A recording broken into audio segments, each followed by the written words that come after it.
James is completely unreliable.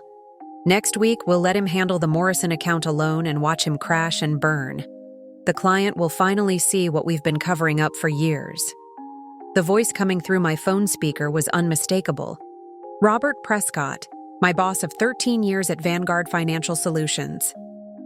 I stared at the screen, my fingers gripping the edge of my kitchen counter so tightly my knuckles turned white. The video, barely 45 seconds long, showed Robert at our quarterly team retreat, a glass of scotch in his hand, surrounded by a semicircle of my colleagues, people I'd collaborated with, mentored, and supported for over a decade. Some laughed nervously. Others looked uncomfortable, but not one of them defended me. Not a single voice of opposition. The video had been sent to me at 11:42 p.m. by Samantha, a junior financial analyst I'd taken under my wing when the rest of the management team dismissed her potential 18 months ago. Her message was brief. "I thought you should see this before Monday's executive meeting. I'm sorry, James." A wave of nausea hit me as I replayed the video, Robert's words cutting deeper with each repetition. He's so damn oblivious, thinks his relationships with clients make him untouchable. Morrison Pharmaceuticals thinks he walks on water, but that's only because we clean up his messes behind the scenes. Let's see how he manages when we stop doing that.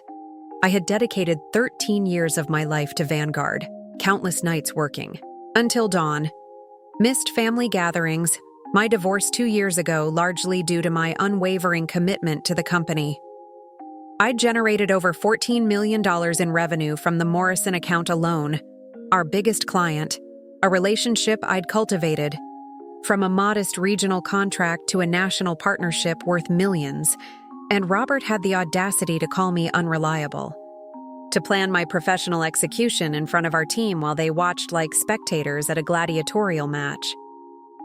I poured myself 3 fingers of bourbon and walked to my apartment window, looking out at the Chicago skyline. The city lights, blurred as unexpected tears welled up.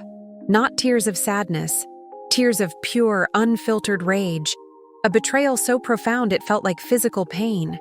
Sleep was impossible that night. I lay in bed, staring at the ceiling, my mind cycling between disbelief, humiliation, and something else. Something colder and more calculated.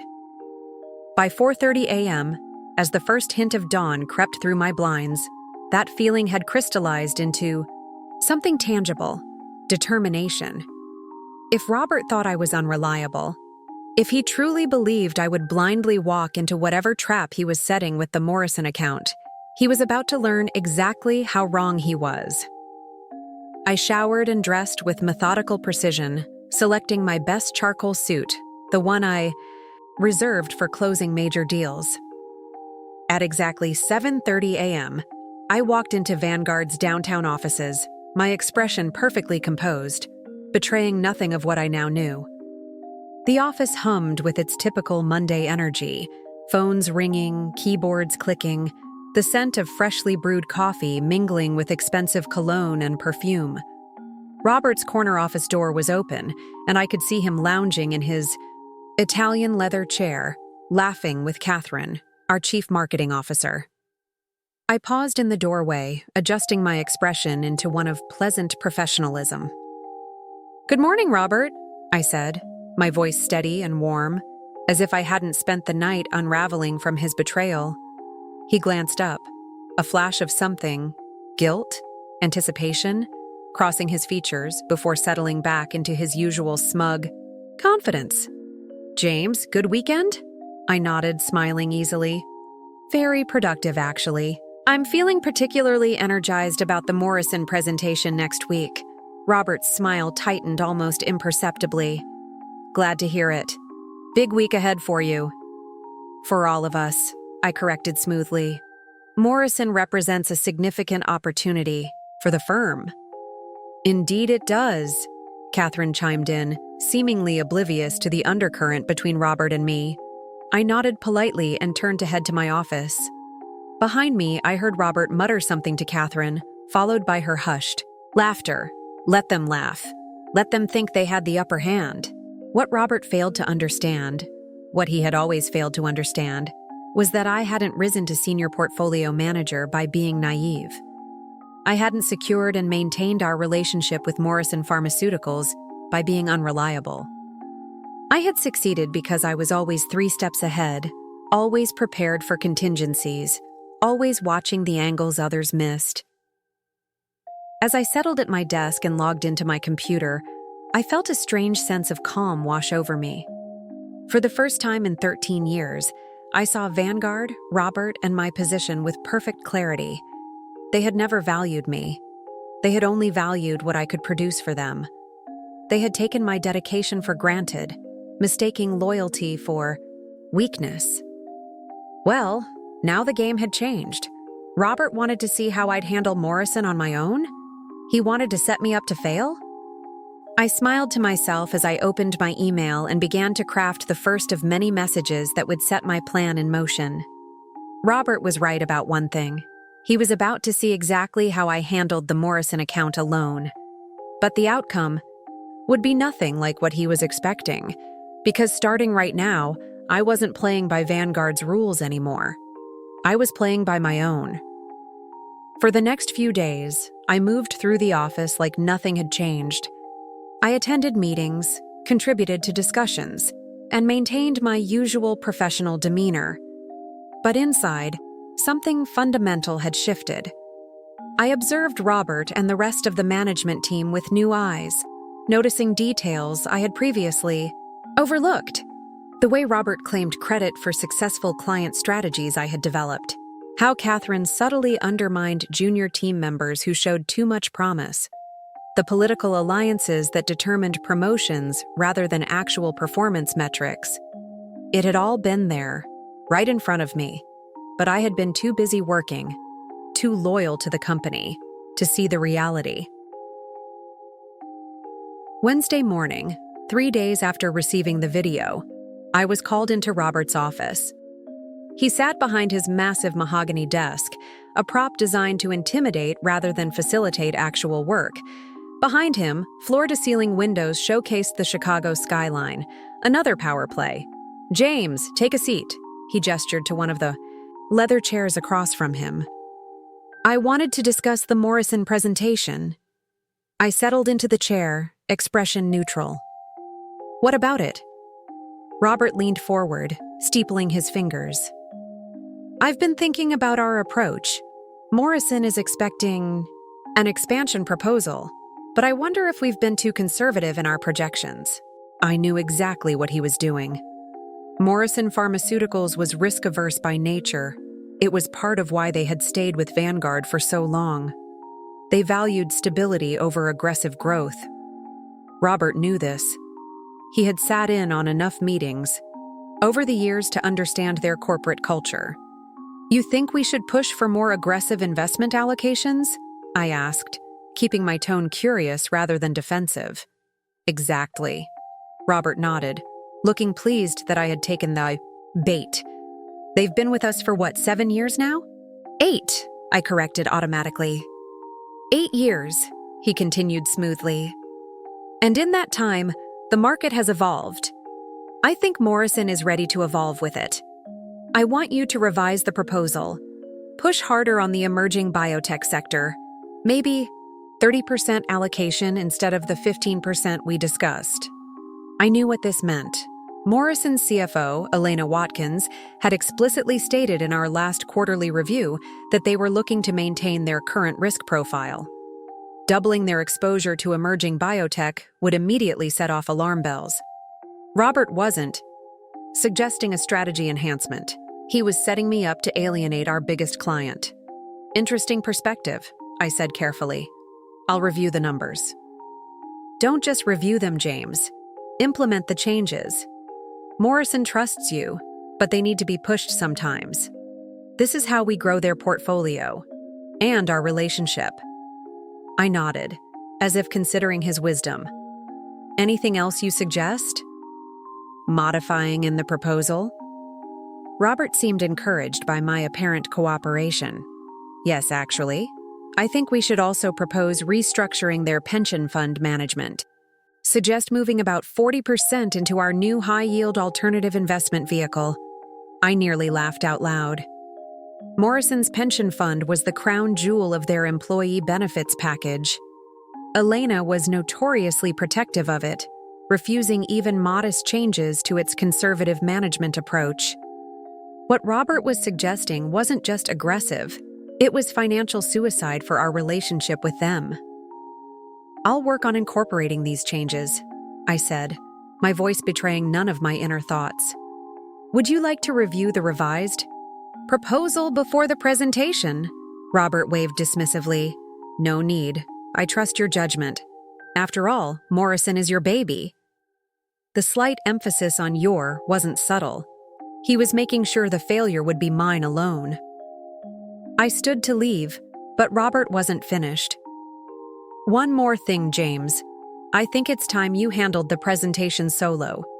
The board has been impressed with your work, and I want to make sure you get full credit for this new direction." And there it was, the setup complete.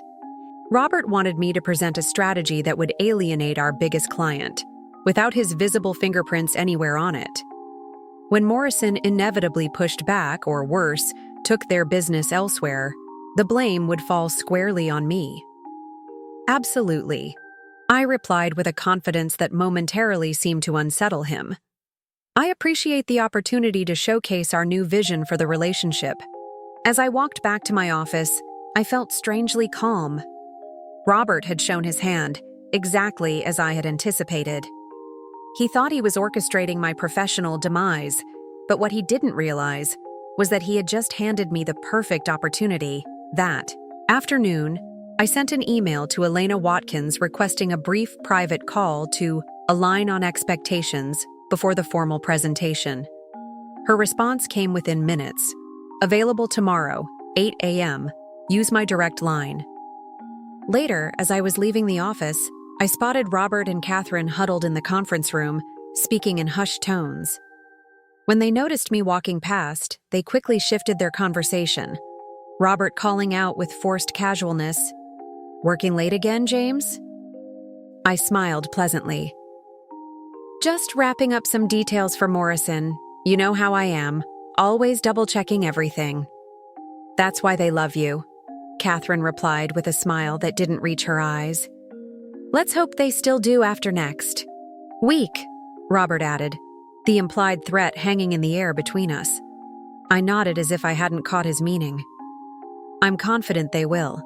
In fact, I've never been more certain about the direction of this relationship." The look of momentary confusion on Robert's face was worth every second of the humiliation I had felt watching that video. He had no idea what was coming, no concept of the wheels I had already set in motion. As I stepped into the elevator, I heard Catherine ask Robert, "Do you think he suspects anything?" I didn't hear Robert's response, but I didn't need to. His arrogance would be his downfall. Because while Robert was planning to let me crash and burn with Morrison, I was planning something entirely different. Something that would change everything. The next morning at precisely 8 a.m., I closed my office door and dialed Elena Watkins's direct line. She answered on the second ring, her voice crisp and businesslike as always.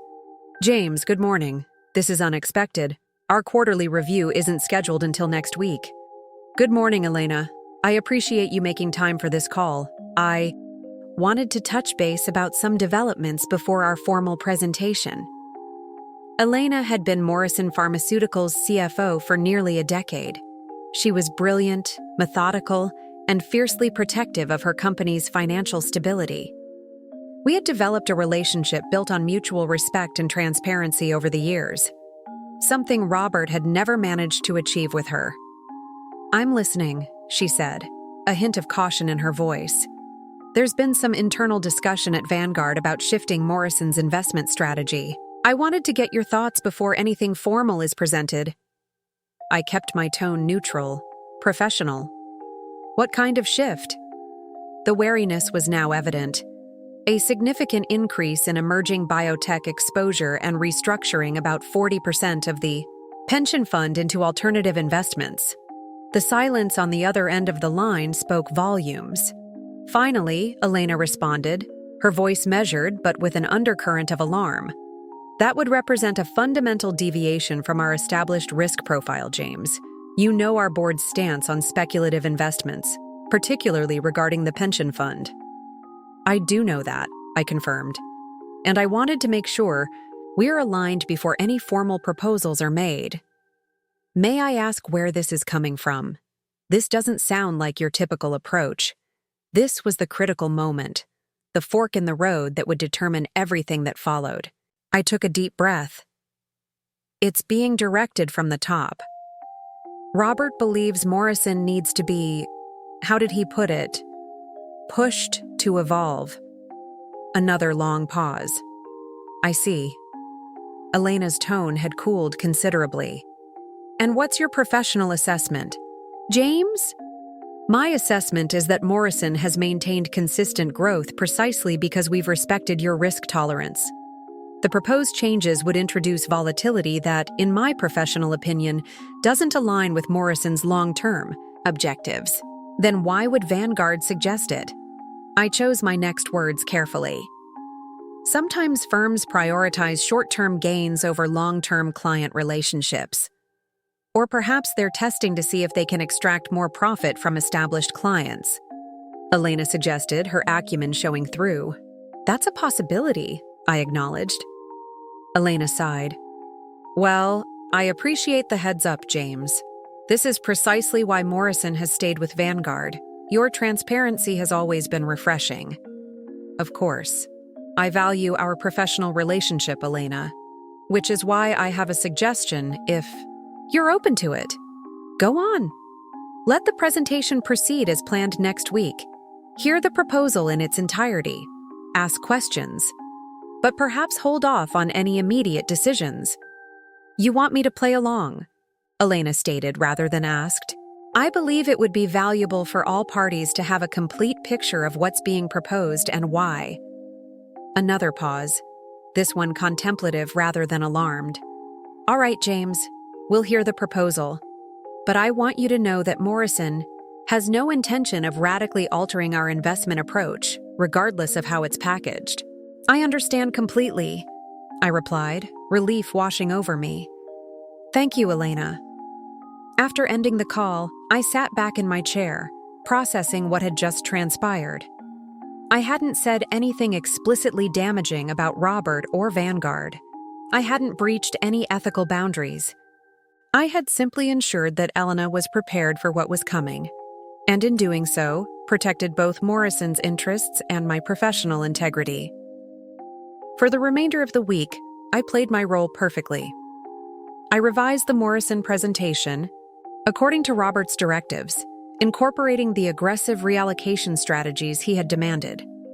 I attended meetings with my usual attentiveness, contributed thoughtfully to discussions, and maintained cordial relationships with colleagues, even those who had laughed at Robert's disparagement of me.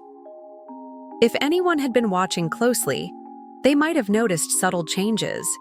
The extended lunches where I was conspicuously absent from the office, the private calls I took in the stairwell rather than at my desk, the external meetings that didn't appear on my shared calendar.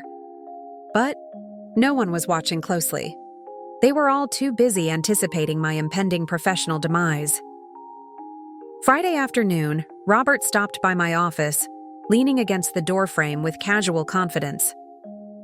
How's the Morrison presentation coming along? I looked up from my computer with a smile. Finished it this morning, actually. I've incorporated all the changes we discussed. A flicker of surprise crossed his face. He had clearly expected resistance, perhaps even hoped for it. Excellent. The board is particularly interested in the pension fund restructuring proposal. That could be a significant new revenue stream for us if Morrison signs off. It would certainly change our relationship with them, I replied, the deliberate ambiguity in my statement sailing right past him. This could be a defining moment for your career, James, Robert said, his tone falsely supportive. Successfully transitioning Morrison to this new investment approach would demonstrate your leadership potential. Translation: when this fails, it will prove exactly what I've been saying about you all along. I maintained my pleasant expression. I appreciate the opportunity, Robert. I'm looking forward to the presentation. He lingered a moment longer, perhaps trying to detect any sign that I suspected his true intentions. Finding none, he nodded and pushed off from the doorframe. Have a good weekend. Get some rest before the big day. You too, Robert, I replied, cheerfully. I have a feeling next week is going to be memorable for all of us. As he walked away, I turned back to my computer and opened a document I'd been carefully crafting all week, one that had nothing to do with the Morrison presentation and everything to do with what would happen afterward. I reviewed it one more time before encrypting it and sending it to my personal email. The weekend stretched before me, 48 hours of anticipation before the carefully orchestrated events of Monday would begin to unfold. Robert thought he was setting me up for failure, but in reality, he was walking straight into the trap I had laid for him, one that would reveal exactly who was truly unreliable at Vanguard Financial Solutions. Monday morning arrived with an energy that seemed to crackle through Vanguard's sleek offices. Word had spread about the Morrison presentation, not the details, of course, but the importance of it. A multi-million-dollar client relationship hung in the balance, and somehow everyone seemed to sense that today was significant. I arrived early, before 7 a.m., dressed impeccably in my navy Brioni suit, the one I reserved for only the most critical meetings. My preparation had been meticulous, extending far beyond the PowerPoint slides Robert expected me to present. The Morrison team was scheduled to arrive at 10 a.m. By 9:30, our largest conference room had been transformed, catered breakfast arranged. On the sideboard, leather portfolios embossed with both company logos at each seat, bottles of water and notepads perfectly aligned. I stood at the window, gazing out at the Chicago skyline, mentally rehearsing each step of what was to come. "You're here early," Robert's voice came from behind me. He entered the conference room with Catherine and Marcus, our chief investment officer, both looking polished and expectant. I turned with a practiced smile. Wanted to make sure everything was perfect for Morrison. Robert nodded approvingly. Smart. Elena Watkins can be particular.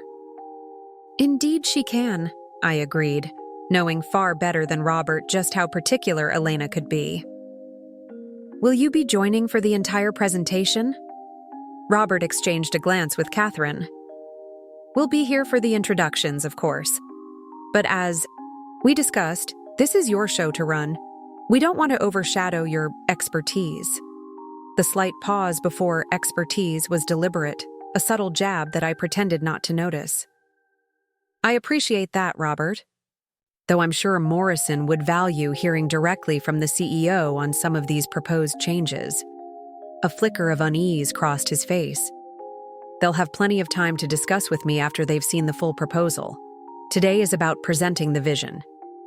Of course, I replied smoothly. I just thought since we're suggesting such significant changes to their investment strategy, especially regarding their pension fund, senior leadership presence might reassure them. Marcus frowned slightly. How significant are these changes? I haven't seen the final presentation. Before Robert could respond, our receptionist appeared at the door. The Morrison team has arrived. They're in the lobby. We'll be right there, Robert said, straightening his tie and shooting me a warning glance that clearly communicated, don't deviate from the plan. The Morrison delegation was larger than usual. Alongside Elena Watkins were Douglas Morrison himself, the company's founder and chairman, rarely seen at these quarterly meetings, Priya Sharma, their general counsel, and two board members I recognized from previous annual reviews. This was no ordinary client meeting. They had brought decision-makers. Introductions were made in the lobby, handshakes exchanged, polite conversation about the unseasonably warm weather. I watched Robert's expression carefully as he registered the unexpected presence of Douglas Morrison. A subtle tension appeared around his eyes. He hadn't anticipated the founder's attendance, and it changed the dynamics significantly. As we escorted them to the conference room, Robert leaned close to me, speaking under his breath. Why didn't You tell me Morrison himself would be here? I wasn't aware, I replied honestly. Elena didn't mention it during our preparation calls. He looked at me suspiciously, but had no time to press further as we entered the conference room. Everyone settled into their seats, and Robert launched into his standard welcome speech, full of platitudes about valued partnerships and forward-thinking strategies. We're particularly excited about today's presentation, he concluded with practiced enthusiasm. James has been working on a bold new direction for Morrison Pharmaceuticals' portfolio that we believe will position you for unprecedented growth in the coming years. All eyes turned to me as Robert took his seat, his expression one of anticipation, not for a successful presentation, but for the beginning of my professional undoing. I stood calmly, making eye contact with each person around the table before speaking. Thank you all for being here today. Before we begin, I want to acknowledge the special presence of Mr. Morrison. Your attendance underscores the importance of our partnership. Douglas Morrison nodded, his expression inscrutable. At 82, he remained sharp as ever, having built his pharmaceutical company from nothing into a billion-dollar enterprise. As Robert mentioned, we're here to discuss potential adjustments to Morrison Pharmaceuticals' investment strategy, I continued, deliberately using the word adjustments rather than the more alarming overhaul that Robert had wanted. I clicked to the first slide, which outlined Morrison's current portfolio allocation, the conservative, stable approach that had served them well for years. This is where we stand today, a strategy that has yielded an average annual return of 7.8% over the past 8 years, outperforming the market during 2 significant downturns while maintaining stability. Elena nodded approvingly, while Robert shifted in his seat, clearly impatient for me to get to the controversial proposals. Now, I clicked to the next slide. Here is what has been proposed as a new direction. The slide showed exactly what Robert had instructed: the aggressive reallocation toward emerging biotech and the radical restructuring of the pension fund. I let the information sit there, allowing everyone to absorb the dramatic shift it represented. This proposal would increase Morrison's exposure to high-volatility sectors by approximately 215% and would fundamentally alter the risk profile of the employee pension fund that currently serves over 8,000 Morrison employees and retirees. The strategy that would have alienated our largest client? As Robert's head snapped up, his eyes narrowing. This wasn't the enthusiastic pitch he had expected. I was presenting his ideas, but with a clinical detachment that highlighted their risk rather than their potential upside. The projected returns under this model, I continued, clicking to another slide, could potentially increase by 3 to 4% in favorable market conditions. However, stress testing indicates vulnerability to market corrections that could result in significant downsides, particularly for the pension fund. Douglas Morrison leaned forward. What prompted this proposed shift, Mr. Lawrence? It seems to run counter to our established investment philosophy. The question hung in the air. This was the moment Robert had set up, the moment he expected me to fumble and fail. All eyes turned to me, awaiting my response. I let the question linger just long enough for discomfort to settle into the room. Robert shifted in his seat, his fingers tapping silently against the polished conference table. This was the moment, the pivot point around which everything would turn. An excellent question, Mr. Morrison, I said, my voice steady and clear. This proposed strategy represents a significant departure from what I've personally recommended to Morrison Pharmaceuticals over our 8-year relationship. Robert's head snapped up, eyes widening. This wasn't the script he had expected me to follow. In the interest of complete transparency, I continued, this approach was directed by senior leadership who believe Morrison may benefit from a more aggressive position. I gestured subtly toward Robert without explicitly naming him. Elena's gaze sharpened, moving between Robert and me. Douglas Morrison's expression remained impassive, but his attention was fully engaged. However, I clicked to a new slide that Robert had never seen, I've taken the liberty of preparing an alternative proposal that I believe better aligns with Morrison's established risk tolerance while still pursuing growth opportunities. The slide showed a much more moderate adjustment to the current portfolio, one that incrementally increased exposure to promising biotech ventures, but maintained the conservative foundation that had served Morrison so well. "James," Robert cut in, his voice tight with barely controlled anger. "We didn't discuss this alternative approach." I turned to him with a neutral expression. "You're absolutely right, Robert. This is based on my 13 years of experience managing Morrison's portfolio and my understanding of their corporate priorities. I felt it was my professional obligation to present options that serve our clients' best interests." Before Robert could respond, Elena spoke up. "I'd like to see this alternative proposal, James." "Of course," I nodded, clicking to the next slide.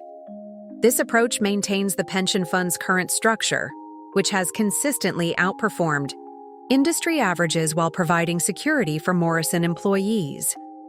However, it does incorporate a measured increase in biotech exposure, focusing specifically on established companies with proven revenue streams rather than early-stage ventures."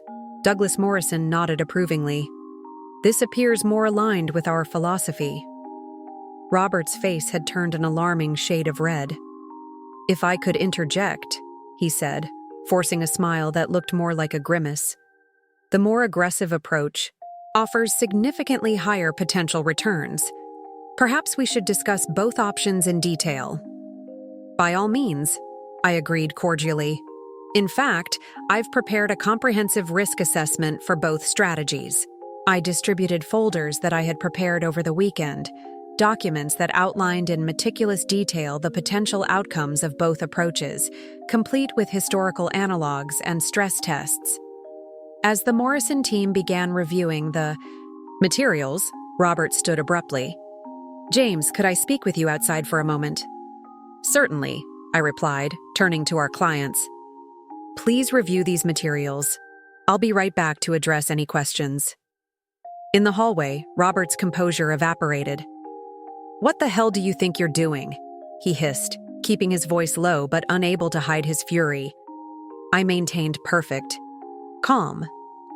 "Presenting our client with comprehensive information so they can make an informed decision. That wasn't the plan. You were supposed to present the strategy we discussed. Only that strategy." Ked mildly. Robert's eyes narrowed. You knew exactly what you were doing this whole time." "I knew I was doing my job, Robert. Serving our clients' best interests rather than undermining them." He stepped closer, his voice dropping to a threatening whisper. "You have no idea what you've done. This isn't over, James." "You're right about that," I agreed, my tone pleasant, but my meaning clear. "Now, shall we rejoin our client? Unless you'd prefer to explain to Morrison why you're so upset about presenting them with options that protect their interests." Robert's jaw clenched, but he knew he was cornered. We returned to the conference room where Elena was deep in conversation with Douglas Morrison, both of them examining the risk assessment documents I had provided. "Everything all right?" Elena asked, looking up as we entered. "Absolutely," I replied, smoothly. Robert and I were just discussing some additional details about implementation timelines. The rest of the meeting proceeded with remarkable civility on the surface. I walked through both proposals in detail, answering questions with the depth of knowledge that came from truly understanding Morrison's business rather than just seeing them as a revenue stream. Throughout the presentation, I could feel Robert's eyes boring into me, his anger practically radiating across the table. Catherine remained largely silent, clearly uncertain about how to navigate this unexpected deviation from their plan. As the meeting concluded, Douglas Morrison stood and extended his hand to me. "Thoughtful work, James. This is precisely why Morrison has valued its relationship with Vanguard for so long. The attention to our specific needs rather than a one-size-fits-all approach." Elena nodded in agreement.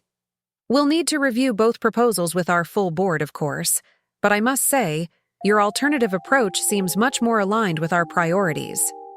Take all the time you need, I said, shaking Morrison's hand, firmly. We've been partners for 8 years. What matters is getting this right, not rushing a decision. Robert jumped in, attempting to salvage the situation. Absolutely. Vanguard is committed to Morrison's success, regardless of which approach you choose. After the Morrison team departed, an uncomfortable silence fell over the conference room. Marcus, who had witnessed the entire exchange, looked troubled. Catherine busied herself gathering materials, avoiding eye contact with everyone. Robert finally broke the silence. My office. Now, he said to me. His voice clipped. I nodded, following him through the maze of workstations where curious eyes tracked our progress. The news had already spread. Something had gone sideways in the Morrison meeting, and the tension between Robert and me was palpable. In his office, Robert closed the door with controlled force, turned to face me, and uttered just 6 words. You're fired.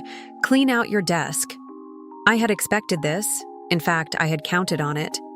But instead of the despair Robert clearly hoped to see, I simply nodded. If that's your decision. My calm acceptance seemed to infuriate him further.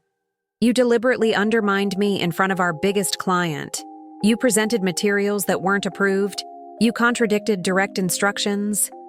I presented our client with options that serve their interests, I corrected him, which is my fiduciary responsibility as their portfolio manager. Don't talk to me about responsibility, he scoffed. You've never been reliable. This just proves it. HR will prepare your termination paperwork. I want you out of the building. By the end of the day, I nodded again, still unruffled. I understand. May I clarify one thing before I go? He waved impatiently. What?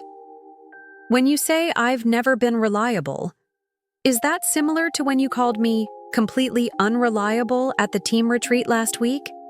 The comment that was recorded and sent to me?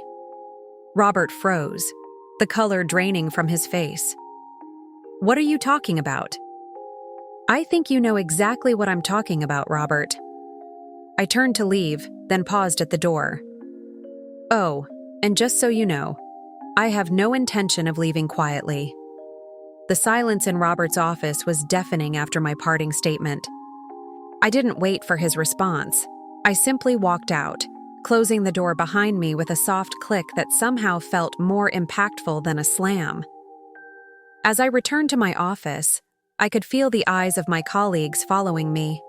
Word traveled fast in financial firms, and the tension between Robert and me had been obvious to anyone paying attention. Samantha caught my eye from her desk, her expression questioning. I gave her a subtle nod. Everything was proceeding, as planned. Once in my office, I didn't waste time with sentimentality. I had known this moment was coming for days, and I had prepared accordingly. Most of my personal items had already been removed over the previous week. A few books taken home each evening, family photos slipped into my briefcase, mementos gradually cleared out. What remained was minimal and could fit in a single box. Powered on my computer one last time and executed the final phase of my preparation. First, I sent an email to Morrison's entire executive team. Subject, transition update, Dear Elena, Douglas, and team. As you may hear shortly, today was my last day at Vanguard Financial Solutions. While the timing is unexpected, please be assured that I remain committed to ensuring a smooth transition for Morrison Pharmaceuticals. I've taken the liberty of compiling a comprehensive overview of your portfolio history, strategy rationale, and future considerations based on our 8-year working relationship. This document is attached for your records and future reference. It has been my sincere privilege to work with Morrison Pharmaceuticals. I'm deeply proud of what we've accomplished together. I can be reached at my personal email or phone number below should you have any questions during this transition period. Sincerely, James Lawrence. I attached a 47-page document I had meticulously prepared over the weekend. a detailed history of every decision, every strategy adjustment, and every success we had achieved together. The document made it crystal clear who had been the architect of Morrison's financial stability over the years, and by omission, highlighted Robert's minimal contributions. The second email went to Marcus, our chief investment officer, with whom I had always maintained a respectful professional relationship. Subject: concerns regarding client management. Marcus. In light of my abrupt departure from Vanguard, I feel compelled to share some concerns about the handling of key client relationships, particularly Morrison Pharmaceuticals. Attached is a video that was forwarded to me last week, showing Robert discussing his intentions to deliberately undermine my relationship with Morrison by, in his words, letting me handle the Morrison account alone and watching me crash and burn. I believe this represents a serious breach of our fiduciary duty to clients and raises significant questions about leadership priorities at Vanguard. I've always respected your integrity, Marcus, which is why I'm bringing this directly to your attention rather than to the board or to regulatory authorities at this time. Regards, James Lawrence. The third email went to HR, subject, wrongful termination documentation. Denise. Following my termination meeting with Robert Prescott today, I'm writing to formally document that I was fired after presenting Morrison Pharmaceuticals with investment options that aligned with their stated risk tolerance and financial goals. I have extensive documentation demonstrating that the alternative strategy I was instructed to present would have significantly increased their risk exposure without their informed consent, potentially violating SEC regulations regarding fiduciary responsibility. Additionally, I have evidence that my termination was premeditated and motivated by personal animus rather than performance concerns. I am copying this to my personal email as documentation. James Lawrence. Each message was carefully crafted to be factual and professional while implying the serious repercussions that could follow. I hit send on all 3 emails simultaneously, then logged out of my company account for the final time. As I was packing the last of my belongings, Catherine appeared in my doorway, her expression a mixture of triumph and caution. "I see Robert finally made the right decision," she said, leaning against the doorframe. I looked up at her with a smile that contained no warmth. "Did he? I suppose we'll find out soon enough." Her eyes narrowed. "What's that supposed to mean?" "It means actions have consequences, Catherine, even for people who think they're untouchable." She scoffed, but I detected a flicker of unease in her expression. "You're delusional if you think you can threaten Vanguard. We're a billion-dollar firm with an army of lawyers." "I'm not threatening anyone," I replied calmly. "I'm simply stating a fact. Now, if you'll excuse me, I need to finish clearing out my desk. Unless there's something specific you needed?" Catherine lingered a moment longer, perhaps hoping to provoke a more revealing response, then turned and left without another word. 10 minutes later, as I was preparing to leave with my single box of remaining possessions, Samantha appeared at my door, closing it behind her. "Is it true?" she asked, her voice barely above a whisper. "Did Robert really fire you?" I nodded. "It's true." "Because of the Morrison presentation? Because you didn't follow his plan to sabotage them?" "That's the official reason, yes." Samantha looked distressed. "This is my fault. If I hadn't sent you that video—" I interrupted her gently. "No, Samantha. You did exactly the right thing. Never apologize for telling the truth, especially when others are trying to hide it." "What will you do now?" I smiled, a genuine smile, this time. "Exactly what I've been planning to do. Don't worry about me. But I would suggest keeping your head down for the next few days. Things might get turbulent around here." Her eyes widened with understanding. "You've done something, haven't you? Let's just say I've made sure that actions have appropriate consequences. Now I should go before security arrives to escort me out." I picked up my box and walked through the office for the last time. The atmosphere was charged with tension and curiosity, whispers following in my wake, colleagues pretending to be absorbed in their work while watching my departure from the corners of their eyes. As I stepped into the elevator, I caught a glimpse of Robert emerging from his office, his face flushed as he spoke urgently into his phone. Our eyes met briefly across the distance. I smiled and gave him a small, almost imperceptible nod before the elevator doors closed between us. By the time I reached the lobby, my phone was already buzzing with notifications. The first domino had fallen, and the chain reaction was beginning. As I stepped out onto the busy Chicago street, I felt lighter than I had in years. Robert had called me unreliable, had tried to orchestrate my professional demise. Now he would discover just how thoroughly he had miscalculated. I hailed a taxi and gave the driver an address, not my apartment, but a sleek office building, 20 blocks away, where my next meeting was already scheduled and waiting. The real work was just beginning. The taxi wove through Chicago's midday traffic as I checked the time. 1:30 p.m., perfect. My meeting wasn't until 2 cow, which gave me time to review my notes one last time. My phone hadn't stopped buzzing since I left Vanguard. 3 missed calls from Marcus, 1 from Denise in HR, and most satisfyingly, a string of increasingly agitated text messages from Robert. "We need to talk immediately. Answer your phone, James. This is a serious mistake you're making. You have no idea what you're doing." I silenced the notifications and slipped my phone into my pocket as the taxi pulled up to a gleaming glass tower on Michigan Avenue. After paying the driver, I stood on the sidewalk for a moment, taking in the building that housed Blackwell Partners, Vanguard's most formidable competitor in the Midwest financial services market. The security guard nodded as I approached the front desk. "Mr. Lawrence, Ms. Reed is expecting you on the 37th floor."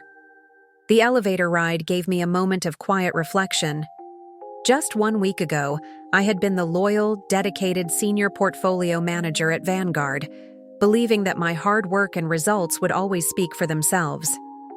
How quickly things had changed, and how clear everything had become. Alexa Reed, managing director at Blackwell Partners, was waiting for me as I stepped off the elevator. Tall, impeccably dressed, with a reputation for ruthless efficiency, in the financial world, she extended her hand with a knowing smile. "Right on time, James. I appreciate punctuality. Thank you for meeting on such short notice, Alexa." She led me through an open workspace humming with activity into a corner conference room with floor-to-ceiling windows overlooking Lake Michigan. 2 other executives were already seated at the table: David Chen, head of client acquisition, and Meredith Jackson, chief legal officer. "I believe you're familiar with David and Meredith," Alexa said as we took our seats. I nodded to both of them.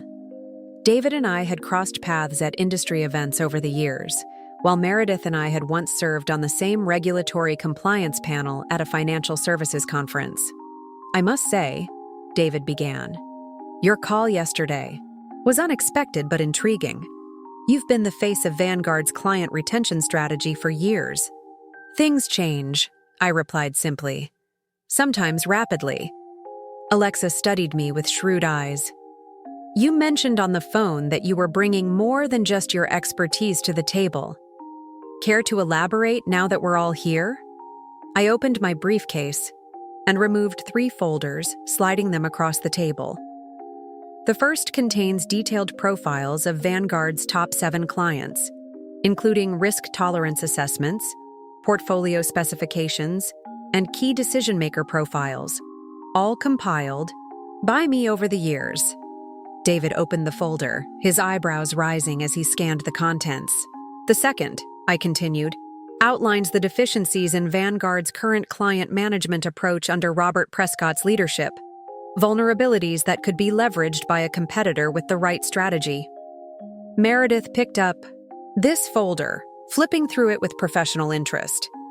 "And the third?" Alexa prompted, her hand resting on the unopened final folder. The third is a detailed proposal for transitioning Morrison Pharmaceuticals, a $380 million account, from Vanguard to Blackwell Partners, including a comprehensive migration timeline and risk mitigation strategy. A moment of silence fell over the room as the implications sank in. Morrison wasn't just any client. They were Vanguard's crown jewel, the anchor account that gave the firm credibility with other major corporate clients. Meredith was the first to speak, her legal training evident in her measured response. While this information is certainly valuable, James, I'm sure you understand our concerns about confidentiality and non-compete clauses in your Vanguard contract. I smiled. I anticipated that question. I removed another document from my briefcase.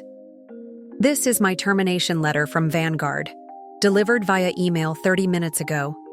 You'll notice there's no reference to a non-compete clause being enforced. And why is that? David asked, leaning forward with interest. Because Robert Prescott fired me for presenting a client with investment options that protected their interests, rather than following his directive to push a high-risk strategy that would have damaged their portfolio but increased Vanguard's short-term profits. Alexa's eyes narrowed. He explicitly directed you to put the firm's interests above the client's?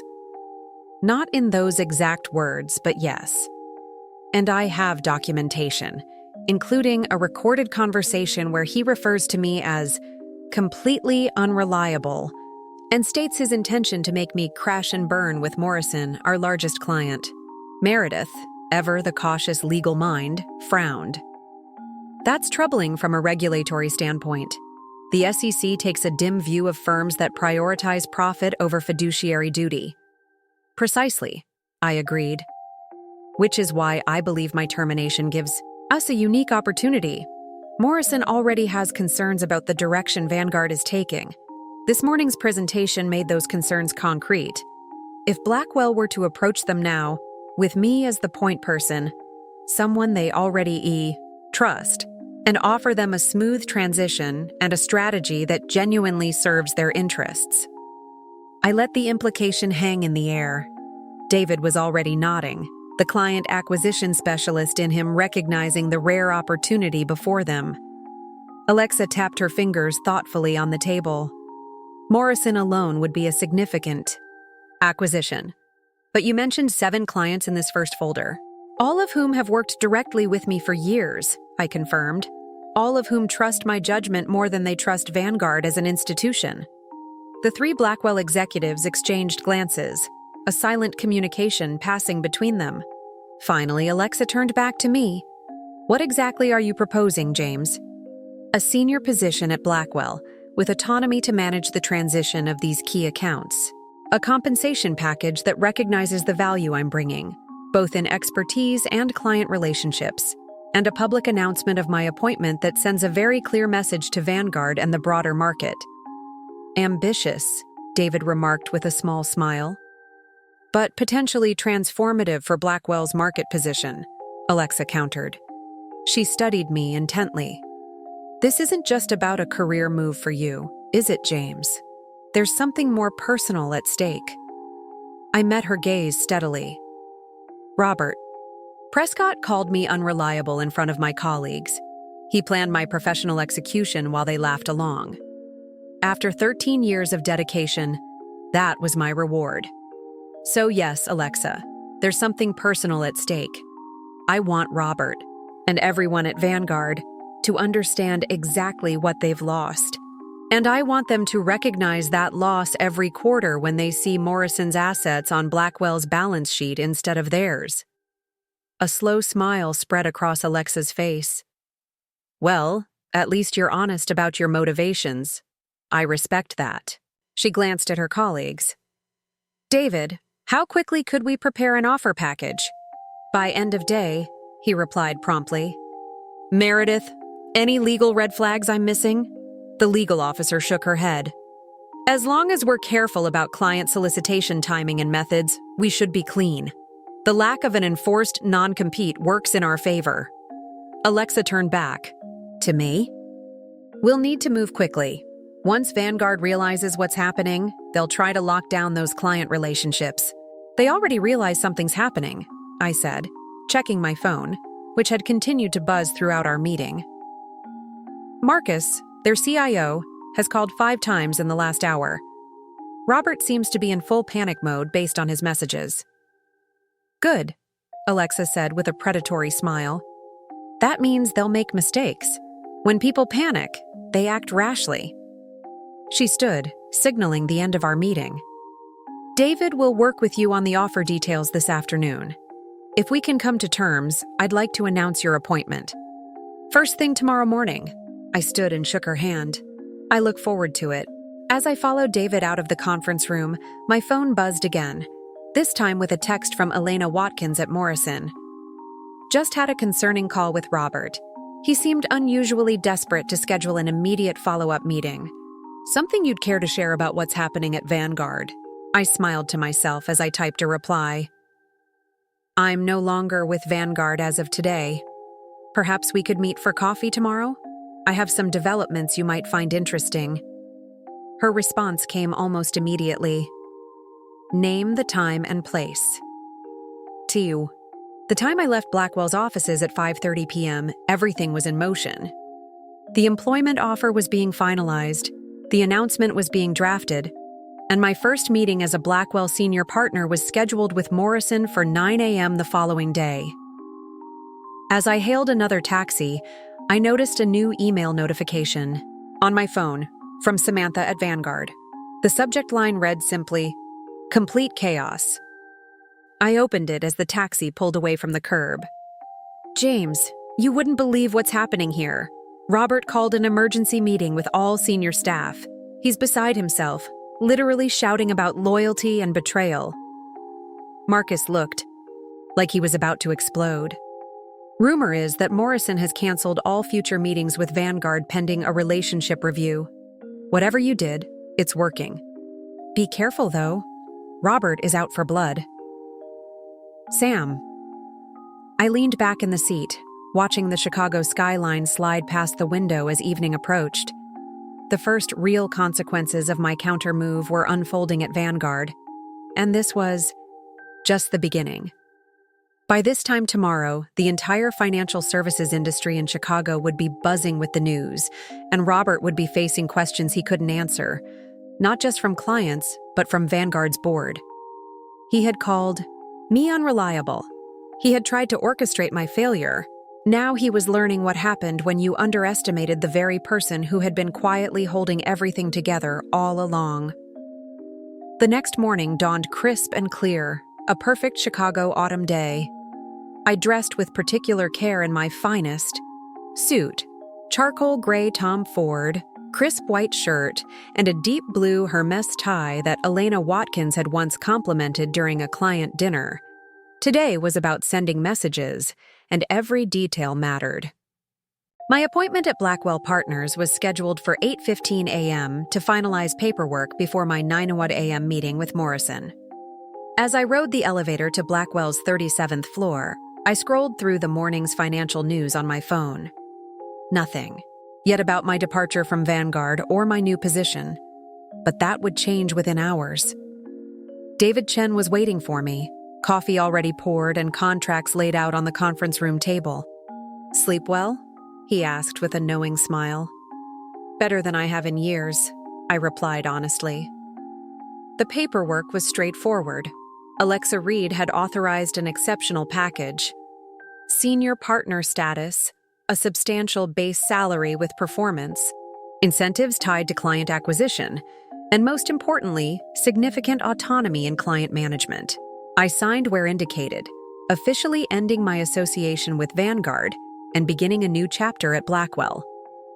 The press release goes out at 10 a.m., David informed me as we shook hands.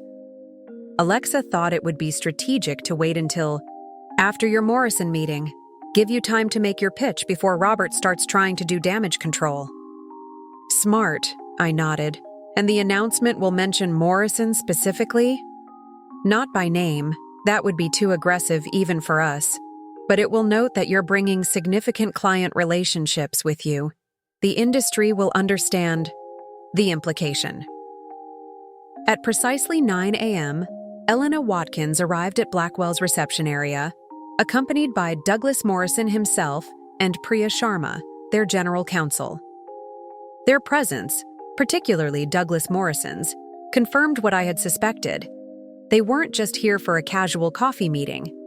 They were evaluating options. I greeted them warmly, leading them to a smaller, more intimate conference room that Blackwell had prepared for the meeting. The Morrison team took in the surroundings, noting the Blackwell Partners logo on the wall. "So," Elena began once we were seated, "this is an unexpected development. For me as well, until recently," I admitted. "Though perhaps it shouldn't have been." Douglas Morrison studied me with shrewd eyes. "I imagine there's quite a story here, James. Would you care to share it?" I took a measured breath. This moment required perfect balance, professional integrity without appearing vindictive.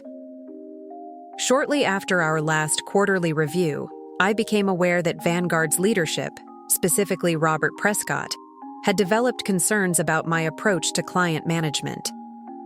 "What kind of concerns?" Priya asked, her legal mind already analyzing my careful wording.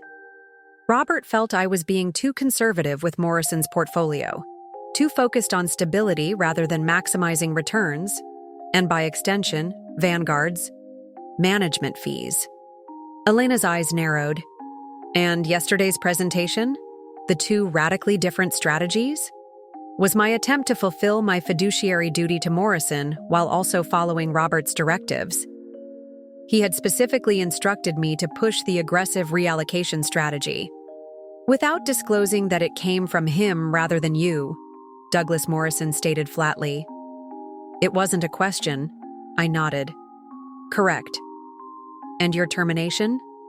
Followed. Immediately after the presentation, Robert felt I had undermined him by presenting the alternative strategy that better aligned with Morrison's established risk profile. The three Morrison executives exchanged glances. Priya made a note on her legal pad. "So here we are," Elena said, gesturing to the Blackwell conference room. "Here we are," I agreed. "I want to be completely transparent with you. Blackwell Partners has brought me on specifically because of my expertise in managing portfolios. Like Morrison's, they're prepared to offer preferential terms to secure your business, including fee structures significantly more favorable than Vanguard's current rates." Douglas Morrison leaned forward. "And why should we trust you, James? If you could leave Vanguard after 13 years, what's to stop you from leaving Blackwell in the future?" It was a fair question.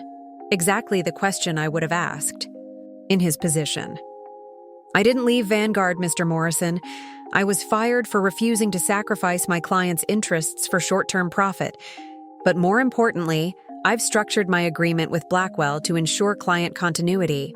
Should I ever depart, your account would be managed according to the same principles and strategies we established together." I slid a folder across the table. A draft client agreement that Meredith had prepared overnight, outlining exactly what I was proposing. Elena picked it up, scanning the terms with practiced efficiency. "These rates are very competitive," she noted. "Blackwell recognizes the value of establishing a relationship with Morrison," I replied. "They're prepared to make it worth your while." The meeting continued for another hour as we discussed specifics: portfolio transition procedures, reporting, structures, performance metrics. Throughout the conversation, I could see Douglas Morrison's initial skepticism gradually giving way to pragmatic consideration. By the time we concluded, no definitive decision had been made, but a clear path forward had been established. "We'll need to review this with our full board," Elena said as they prepared to leave. "And of course, we'll need to have a formal conversation with Vanguard about our concerns." "Of course," I agreed.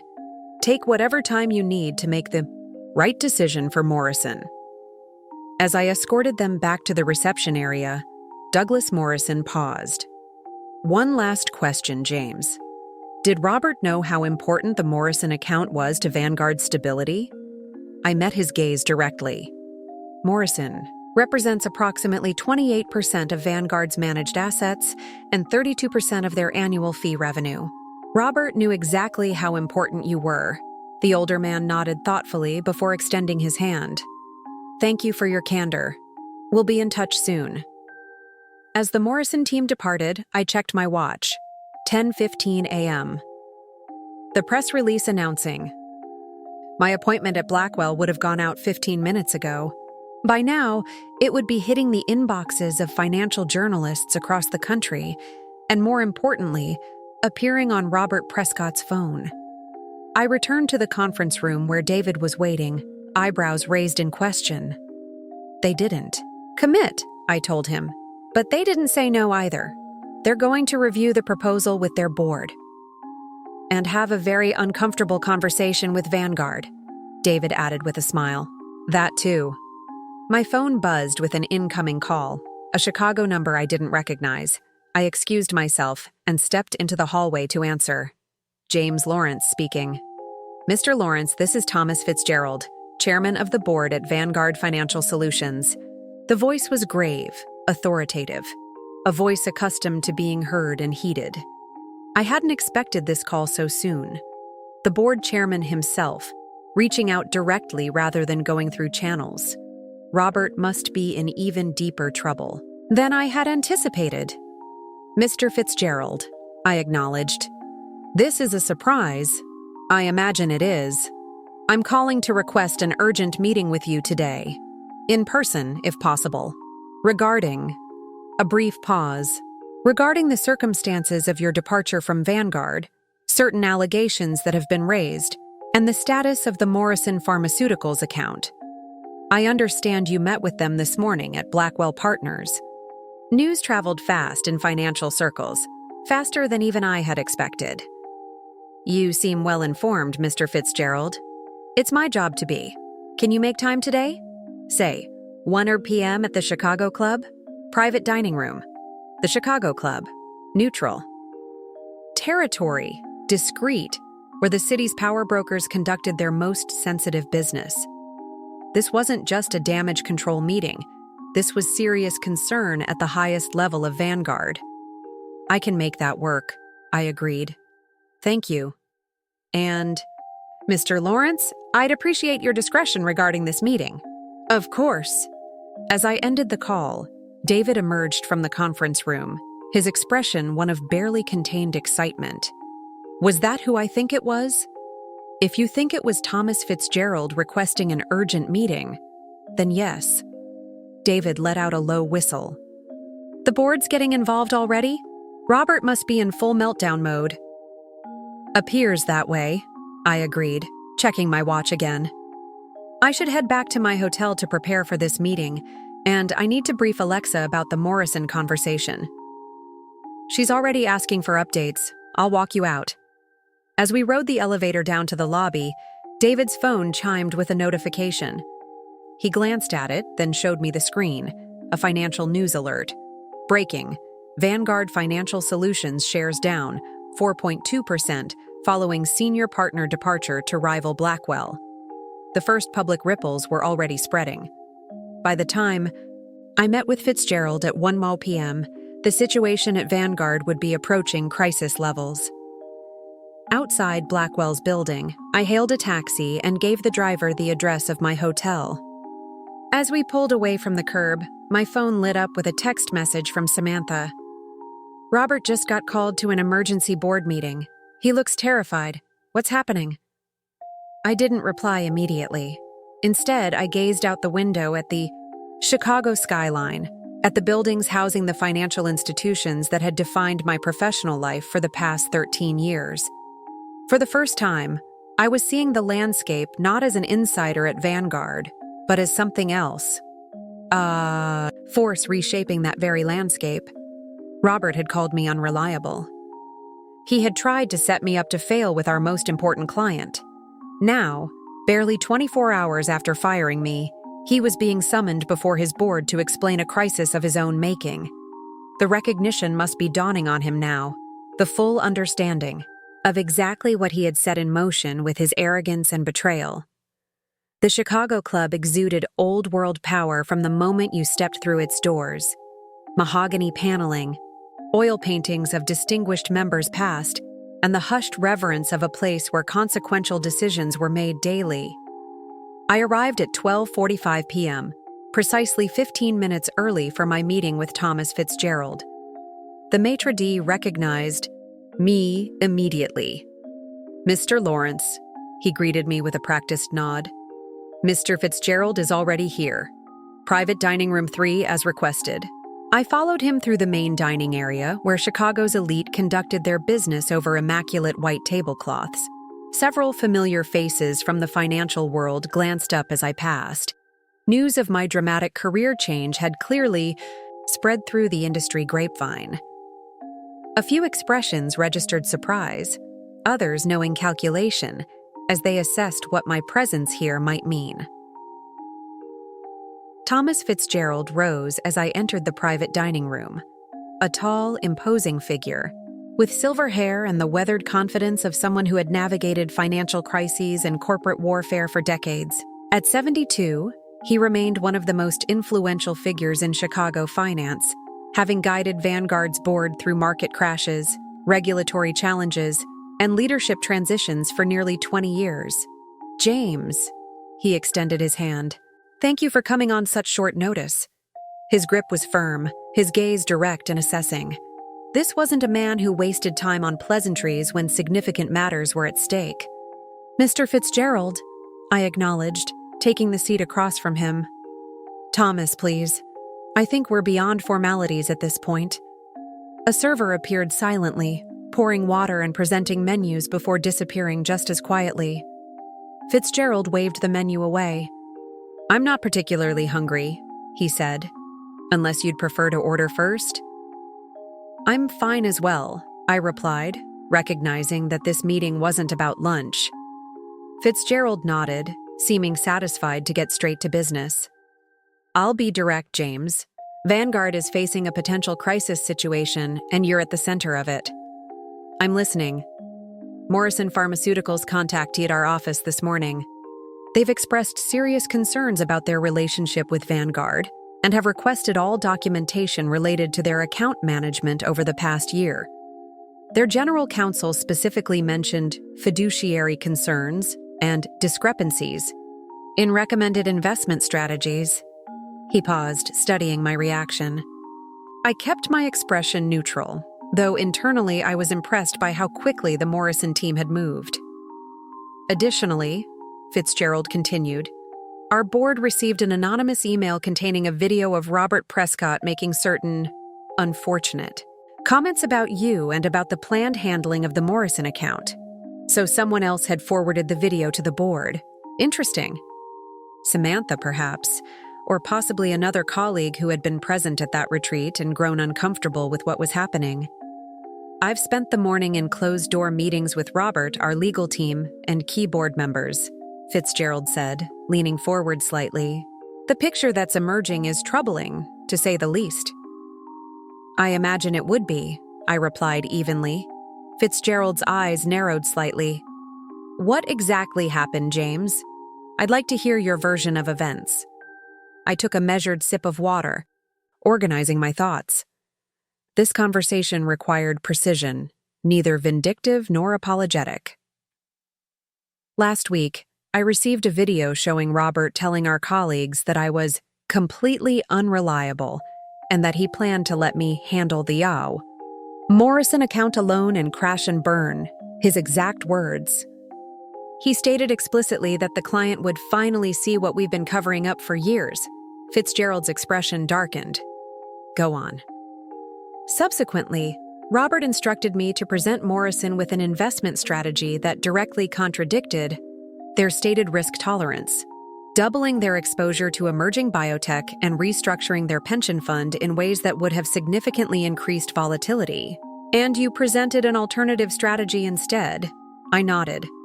"I presented both, Robert's strategy and an alternative that actually served Morrison's interests. I was fired immediately following the meeting." Fitzgerald sighed heavily, rubbing his temple with one hand. Robert claims you deliberately undermined him and violated company protocol by presenting unauthorized materials. The only thing I violated was Robert's plan to damage our relationship with a client that represents nearly a third of Vanguard's revenue. A long silence stretched between us as Fitzgerald processed this information. Finally, he spoke again, his tone more measured. The board is meeting in full session at 4 p.m. today to discuss this situation. Robert's position is tenuous at best. Several members have already called for his immediate removal. This was moving even faster than I had anticipated. I see. Which brings me to the purpose of this meeting. Fitzgerald leaned forward, his expression intent.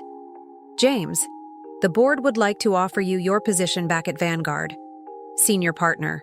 Substantial increase in compensation. Full autonomy over client relations. And Robert would no longer be in a position to interfere with your work. I hadn't expected such a direct offer so quickly. That's generous, I replied carefully. More importantly, Fitzgerald continued, we need your help with Morrison. If they leave, taking their $380 million portfolio with them, other clients will follow. The damage to Vanguard could be severe and lasting. And if they've already decided to follow me to Blackwell? Fitzgerald's jaw tightened almost imperceptibly. We're hoping you might reconsider facilitating that transition, given a suitable arrangement at Vanguard. I let the offer hang in the air between us, taking my time to consider how to respond. Thomas Fitzgerald was offering me exactly what I might have wanted a week ago: recognition, autonomy, compensation, and Robert's effective removal. It was the corporate equivalent of complete capitulation. I appreciate the offer, Thomas. Truly, but I've already signed with Blackwell Partners as of this morning. Contracts can be accommodated, he countered smoothly. We're prepared to cover any breakage fees or complications with Blackwell. I shook my head slowly. It's not about the contract. It's about something more fundamental. For 13 years, I gave Vanguard my complete loyalty and best work. And in return, the CEO called me unreliable and tried to orchestrate my professional failure with the passive acceptance of the entire senior leadership team. Fitzgerald winced slightly but didn't interrupt. No one spoke up, I continued. No one objected. The board took no notice of Robert's leadership style or ethical lapses until Morrison threatened to leave and the stock price dropped. That speaks to a deeper cultural problem at Vanguard that a single personnel change won't fix. That may be true, Fitzgerald acknowledged, but cultures can be reformed with the right leadership. You could be part of that reformation. Perhaps. But my decision is made. I met his gaze directly. I will, however, make you one promise out of respect for our past association.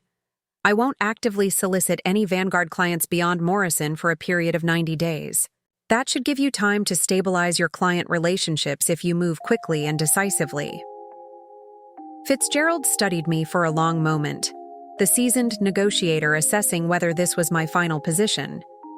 Something in my expression must have convinced him. 90 days, he repeated. That's something, at least. He sighed.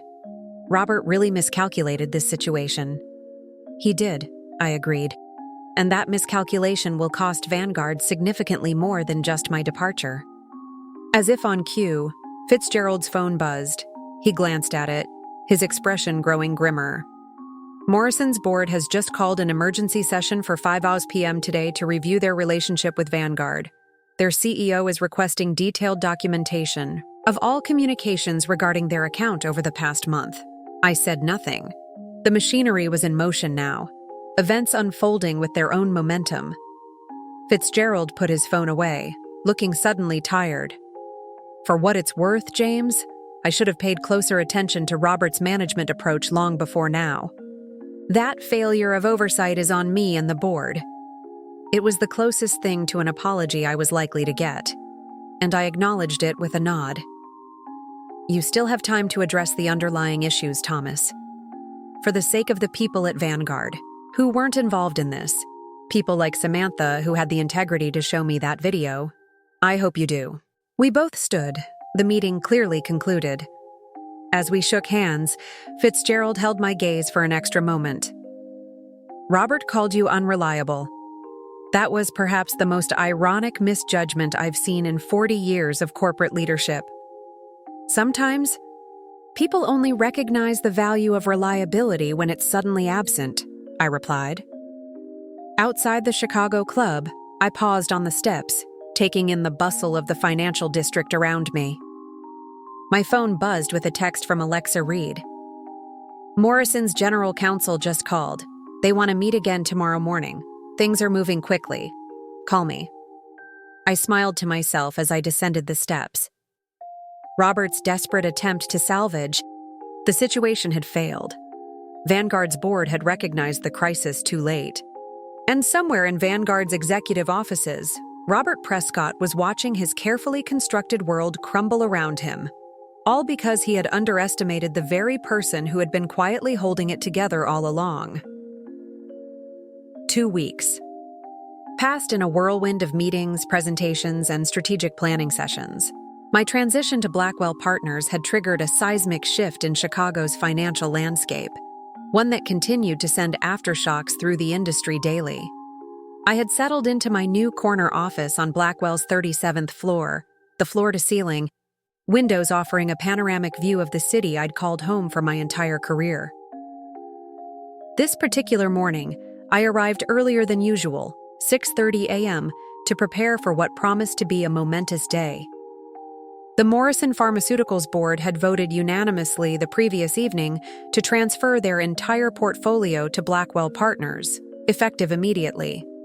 The formal announcement would be made to the markets at 9 a.m., and the financial press was already buzzing with rumors. As I reviewed the final transition documents, Alexa Reed appeared in my doorway, 2 cups of coffee in hand. "Thought you might need this," she said, placing one on my desk. "Big day." "Thank you," I nodded, taking a grateful sip. "Everything. Ready for the press conference?" "All set." Morrison's PR team coordinated with ours on the statement. "Douglas Morrison himself will be making the announcement alongside you and me." She leaned against the doorframe, studying me with curiosity. "How does it feel? 2 weeks ago, you were being pushed out of Vanguard. Today, you're about to announce the largest client acquisition in Blackwell's history." I considered the question. Seriously? Validating, I finally answered, but also sobering. I've seen firsthand how quickly things can change in this business. Alexa nodded, understanding the implication. "Don't worry, James. At Blackwell, we don't mistake loyalty for weakness." She checked her watch. "Morrison's team will be here at 8:30. I'll let you finish preparing." After she left, I turned to the window, watching the city come to life in the early morning light. My phone buzzed with an incoming text from Samantha, who had become my unofficial intelligence source at Vanguard. "Just heard from HR. Robert's officially out. Board announced his resignation last night. Marcus named interim CEO. Whole place feels like they're in shock. Also, I accepted that junior analyst position at Goldman Sachs. Thank you for the recommendation." I smiled at the news. Samantha deserved better than Vanguard, and my call to an old colleague at Goldman had quickly secured her an interview. As for Robert, his resignation had been inevitable, though the board had dragged their feet longer than I expected. Thomas Fitzgerald had called me twice more after our lunch, each conversation more desperate than the last as Morrison's departure loomed larger.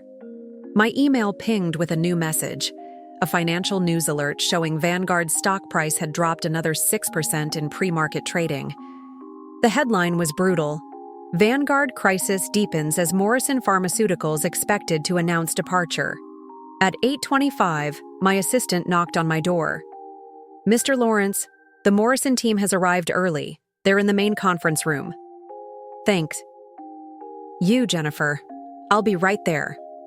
I gathered my materials and made my way to Blackwell's impressive main conference room, where Douglas Morrison was engaged in animated conversation with Alexa Reed. Elena Watkins and Priya Sharma stood nearby, reviewing documents with David Chen and Meredith Jackson. "James," Douglas Morrison greeted me warmly, extending his hand. The man of the hour. Mr. Morrison, I shook his hand firmly.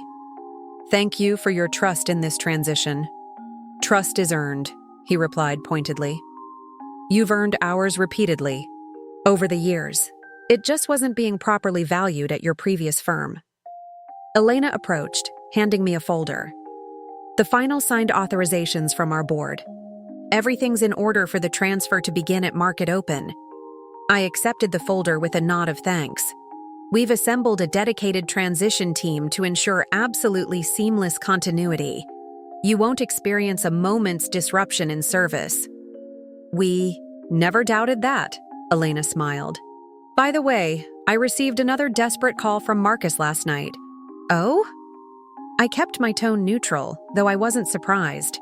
Vanguard was in full crisis management mode. He offered to reduce our management fees by nearly 40%. She shook her head slightly, as if this were simply about money. What did you tell him? I asked, curious about her response. That trust and integrity aren't commodities that can be discounted, Douglas Morrison answered, having overheard our conversation. Once broken, they require more than financial incentives to repair. Our discussion was interrupted as Alexa approached. It's time for the press briefing. Are we ready? The next hour passed in a carefully choreographed public announcement. Douglas Morrison spoke eloquently about Morrison Pharmaceuticals' decision to move their portfolio to Blackwell Partners, emphasizing the importance of aligned values and trust-based relationships in financial management.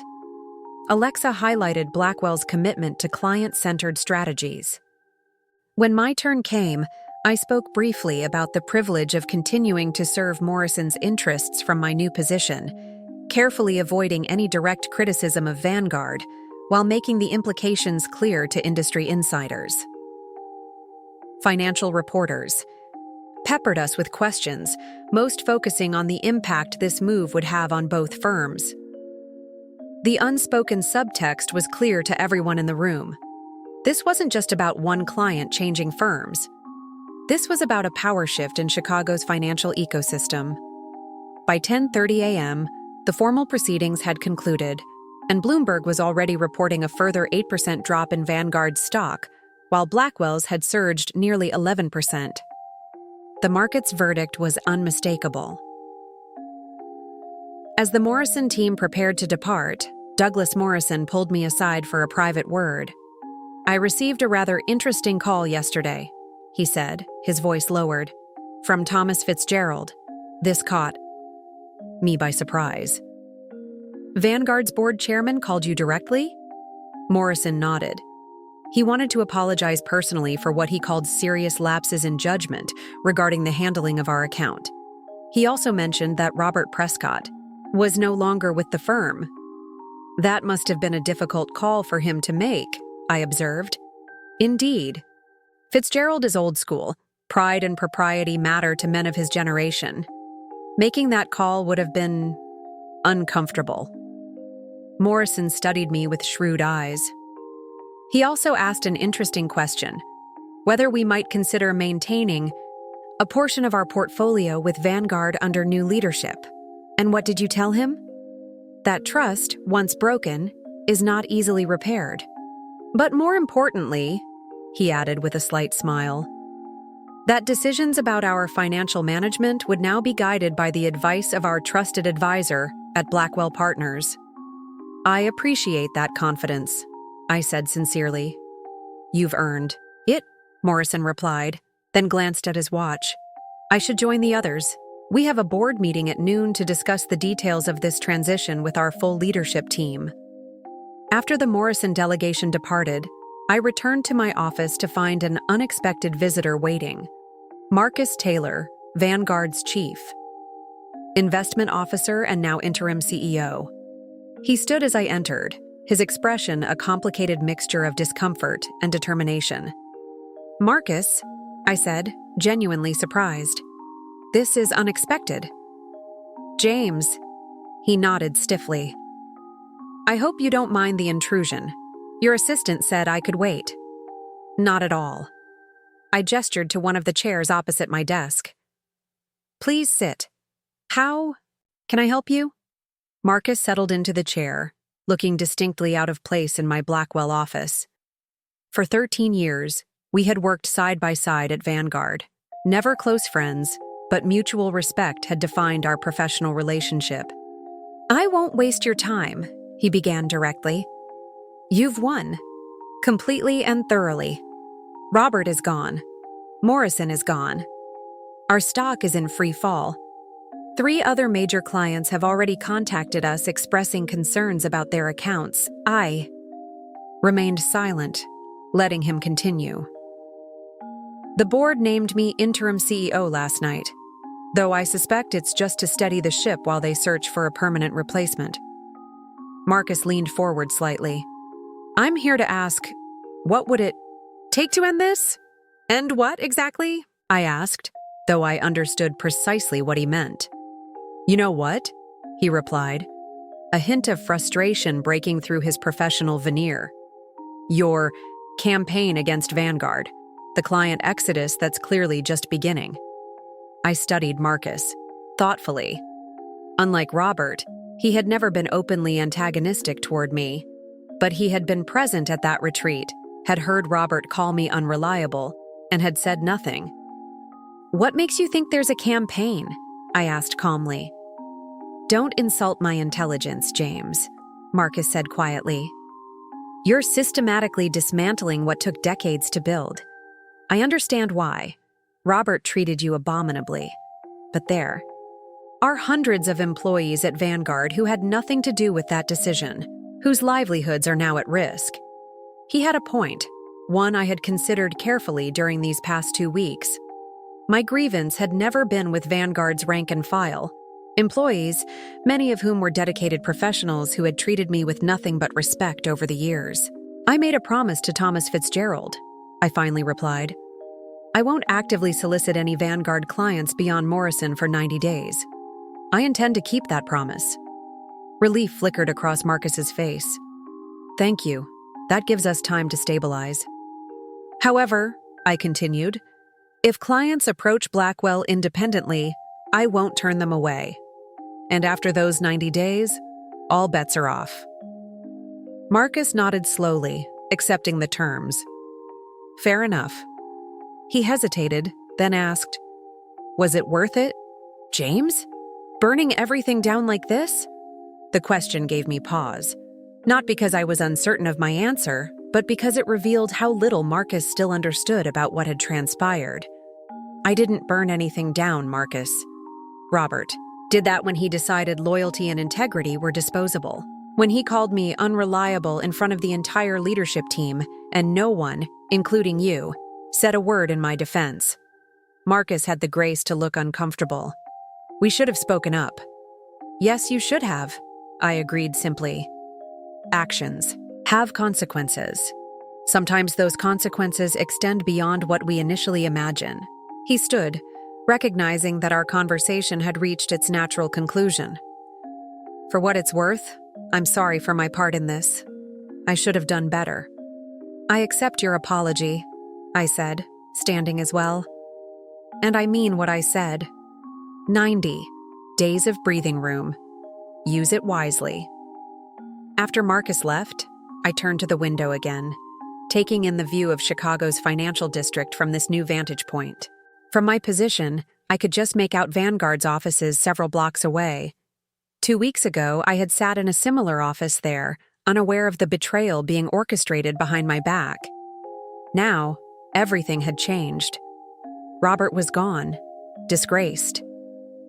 Morrison, the client he had been so eager to let me crash and burn with, had followed me to Blackwell. The power dynamics had completely reversed, with Vanguard's new leadership coming to me essentially asking for mercy. The irony wasn't lost on me. Robert had called me unreliable, when in truth, reliability had been my defining professional characteristic for 13 years. That reliability, the deep client relationships it had fostered, the trust it had built, was precisely what had enabled me to orchestrate such a complete reversal of fortune when loyalty was no longer a one-way street. 6. Months passed with remarkable swiftness. Spring had given way to summer, and Chicago's financial district hummed with renewed energy as the morning sun glinted off the glass facades of towering skyscrapers. I stood at the window of my expanded corner office at Blackwell Partners, watching the city come alive beneath me. So much had changed in half a year, not just for me, but for the entire landscape of financial management in the Midwest. The nameplate on my door now read, James Lawrence, Executive Vice President of Client Relations, a promotion Alexa Reed had announced last month following Blackwell's most successful quarter in its 30-year history. The Morrison transition had been just the beginning. True to my word, I had honored the 90-day moratorium on actively pursuing Vanguard clients. But once that period ended, Blackwell had launched a precision-targeted acquisition campaign. That resulted in 7 more major clients transitioning their portfolios, representing over $1.2 billion in additional assets under management. Vanguard hadn't collapsed, as some industry analysts had predicted.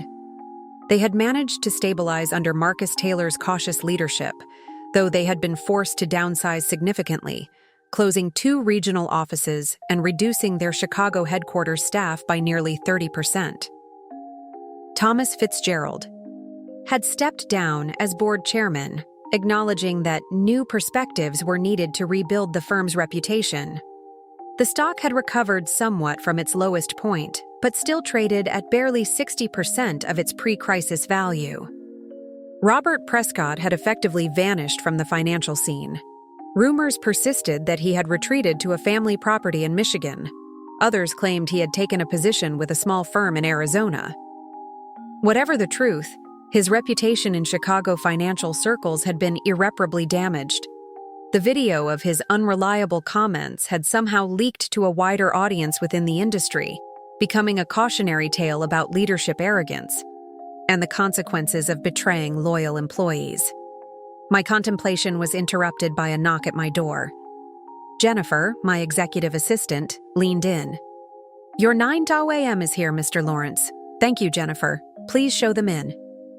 I moved to my desk, straightening my tie as the door opened again to admit Samantha Chen, no longer a junior analyst, but now a rising star at Goldman Sachs, where she had flourished since leaving Vanguard. "James," she smiled, crossing the room to shake my hand. "Or should I call you Executive Vice President now?" "Just James is fine," I laughed, gesturing to the seating area by the window where coffee had already been arranged. "How's life at Goldman treating you?" "Challenging, but in all the right ways," she replied, taking a seat. "They actually listen to my investment strategies instead of patting me on the head and telling me to stick to administrative tasks." "Always knew you were wasted in that support role at Vanguard," I said, pouring coffee for both of us. "Your analysis of the biotech sector was sharper than half the senior staff's." She accepted the cup with a nod of thanks. "Which is exactly why I wanted to meet today. I've been developing a specialized investment approach for pharmaceutical and biotech companies that I think would perfectly complement what you're doing with Morrison and your other healthcare clients." "I'm intrigued," I said, genuinely interested. Samantha had demonstrated remarkable insight even as a junior analyst, and Goldman's rigorous training would have only sharpened her natural talents.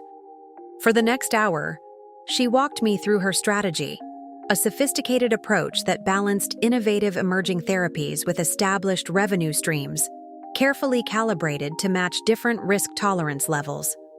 It was impressive work, showcasing both technical expertise and practical understanding of client needs. "This is excellent, Samantha," I said as she concluded her presentation. "Have you shown this to your team at Goldman?" She hesitated. "Parts of it, but they're more focused on larger market segments right now.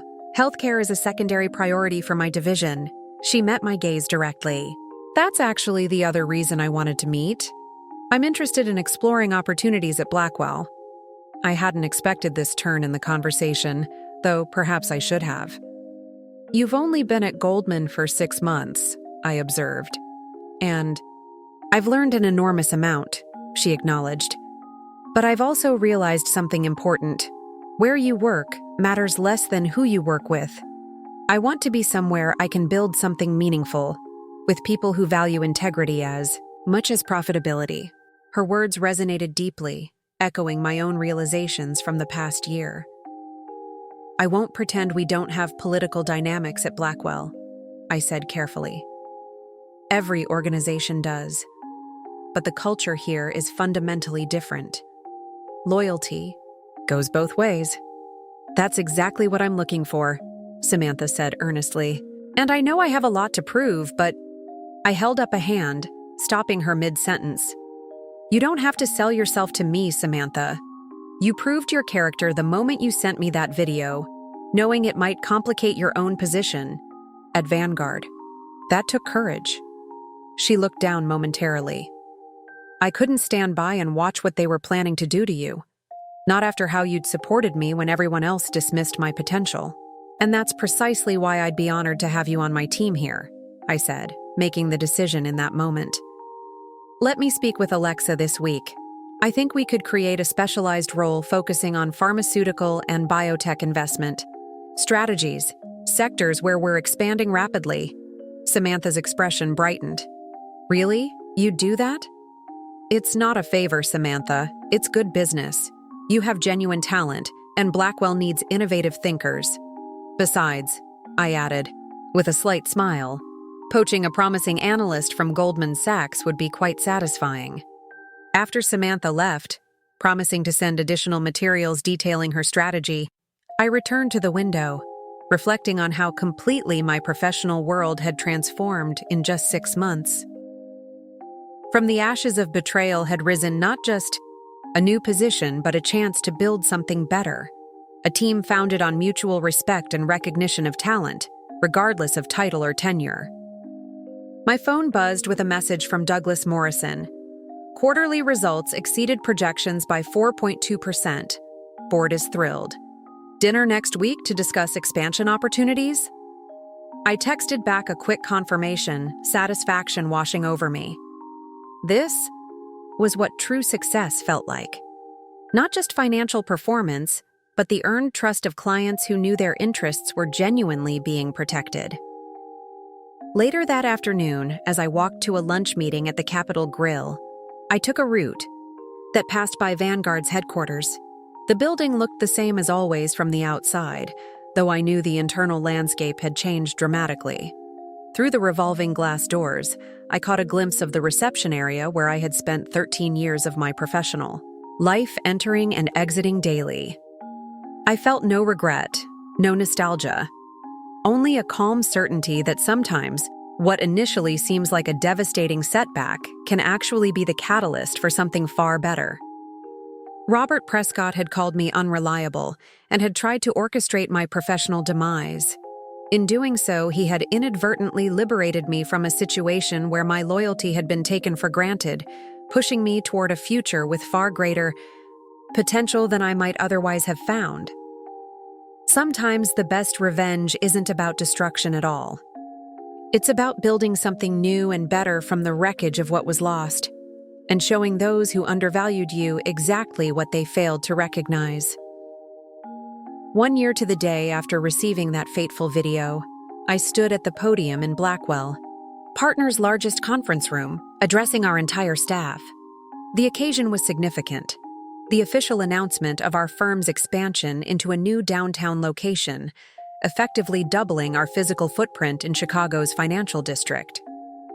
Today marks not just a milestone for Blackwell Partners, I began, looking out at the assembled faces, some familiar from my early days at the firm, others newer additions who had joined during our remarkable year of growth. It represents a fundamental shift in how financial services are delivered in this market.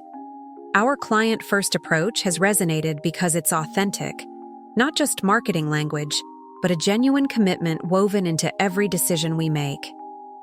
From my vantage point, I could see Alexa Reed in the front row, nodding approvingly. Beside her sat Douglas Morrison, whose continued advocacy had brought 5 additional pharmaceutical companies into our client portfolio. Samantha Chen, now our Director of Healthcare Investment Strategy, was taking notes as she always did, already thinking about how to leverage this expansion for her rapidly growing division. In just 12 months, we've increased assets under management by 43%, added 28 corporate clients, and expanded our staff by 34 professionals, each selected not just for their technical expertise, but for their alignment with our values. The journey from that moment of betrayal to this pinnacle of success felt almost dreamlike in its completeness.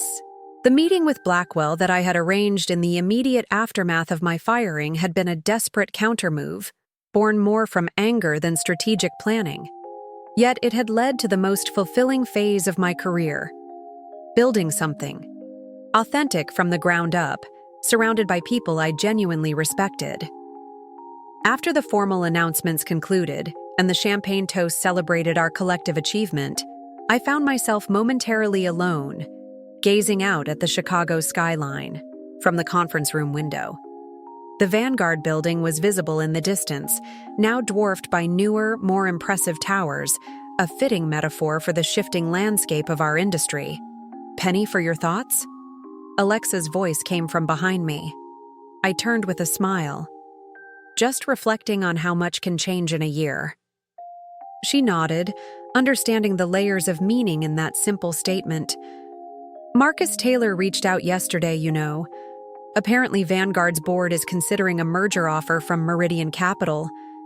The news surprised me, though perhaps it shouldn't have. Vanguard had never fully recovered from the crisis that began with my departure and the loss of Morrison Pharmaceuticals. Their client base had continued to erode despite Marcus's best efforts to right the ship. End of an era, I remarked. Evolution. Of the market, Alexa corrected gently. The firms that survive are the ones that adapt to changing realities. She studied me for a moment. Do you ever regret how things played out? The question deserved honest consideration. Did I regret the dissolution of a once prominent firm where I had spent 13 years of my career? Did I feel responsibility for the jobs lost in their downsizing, the careers disrupted by their diminished standing in the market? I regret that it came to that point, I finally answered. I regret that loyalty and integrity weren't valued until their absence became costly. But I don't regret standing up for what was right, both for my clients and myself. Alexa nodded, satisfied with the response. That's why you belong here, James. That's why you've thrived. She glanced at her watch. We should rejoin the others. The executive committee meeting starts in 15 minutes. As we walked toward the boardroom, my phone buzzed with an incoming email. I glanced down at the screen and nearly stopped mid-stride. The sender's name caught me completely off guard. Robert Prescott. After a year of complete silence, after effectively vanishing from Chicago's financial scene, my former boss had reached out. The subject line read simply, "A long overdue message." I hesitated, then slipped the phone back into my pocket without opening the email. Whatever Robert had to say, whether an apology, an accusation, or something else entirely, it belonged to the past. My focus remained firmly on the future we were building at Blackwell. The executive committee meetings centered on our expansion strategy for the coming year. As executive vice president, I presented our client acquisition targets, alongside Samantha, whose healthcare division had become one of our most profitable specializations. The Morrison relationship continues to open doors throughout the pharmaceutical sector, she explained, clicking through her presentation slides. We've identified 15 potential new clients who align with our management philosophy and would benefit from our specialized approach. Looking at Samantha confidently presenting to Blackwell's leadership team, I felt a particular satisfaction. She had flourished here, her talent finally recognized and rewarded accordingly. In many ways, her trajectory embodied the difference between Vanguard's culture and what we had built at Blackwell. Merit recognized, potential nurtured, loyalty reciprocated. Later that evening, as I finally prepared to leave the office after our celebratory dinner, I remembered Robert's email. Sitting alone in my office, I opened it, curious despite myself about what he might have to say after a year of silence. The message was brief. "James, I've written and deleted this email dozens of times over the past year. Pride, anger, and shame are powerful deterrents to communication. However, as I prepare to leave Chicago permanently for a position in London, I felt compelled to acknowledge several truths. First, I was wrong about you. Catastrophically, demonstrably wrong. Second, my actions reflected failures of character that I'm still working to address. Third, while it changes nothing, I am genuinely sorry for the betrayal of trust that occurred under my leadership. The consequences of my misjudgment have been appropriately severe. I've had a year to reflect on the lessons of this experience. Chief among them, character and integrity aren't abstract concepts, but practical business assets with tangible value. I don't expect or request a response. This message is simply an acknowledgement of reality that I owed you before departing. Robert Prescott." I read the email twice, surprised by its directness and apparent sincerity. A year ago, such an acknowledgement would have meant something significant, perhaps even altered the course of events that followed. Now it was simply a footnote to a chapter already concluded. I closed the email without replying. Some bridges, once burned, aren't meant to be rebuilt. Some lessons are so costly that the tuition paid should at least purchase lasting change. Robert had learned the hard way what happens when you call someone unreliable, who has actually been the foundation of your success. As I gathered my things to leave, I glanced around my office, at the photos of the Blackwell team, the awards we'd won this past year, the handwritten note from Douglas Morrison expressing his appreciation for our partnership. This was the reality I had built from the ashes of betrayal. Not a destination I had planned, but ultimately one far better than what had come before. Sometimes life's greatest opportunities arrive disguised as its worst disasters. Sometimes, being underestimated is the greatest advantage you can have.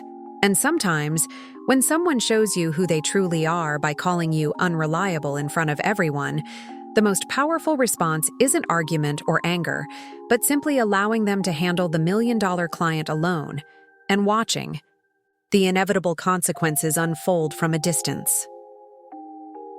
As I shut down my computer and prepared to leave for the evening, I took one final glance at the Chicago skyline illuminated against the night. The view from Blackwell Partners was different from the one I'd known for 13 years at Vanguard, but it represented something far more valuable, a perspective gained only through adversity. When Robert had called me unreliable that night, at the company retreat, he couldn't have imagined how that single moment would transform both our futures. His words, meant to diminish me, had instead unlocked a door to possibilities I might never have pursued otherwise.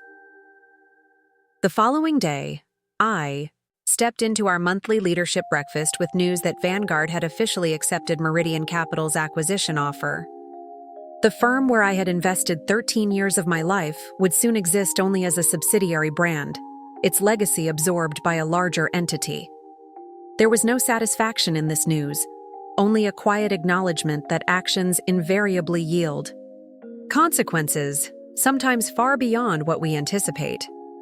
What Robert never understood, what so many leaders fail to grasp, is that true reliability isn't about blind obedience. It's about consistent commitment to principles that matter.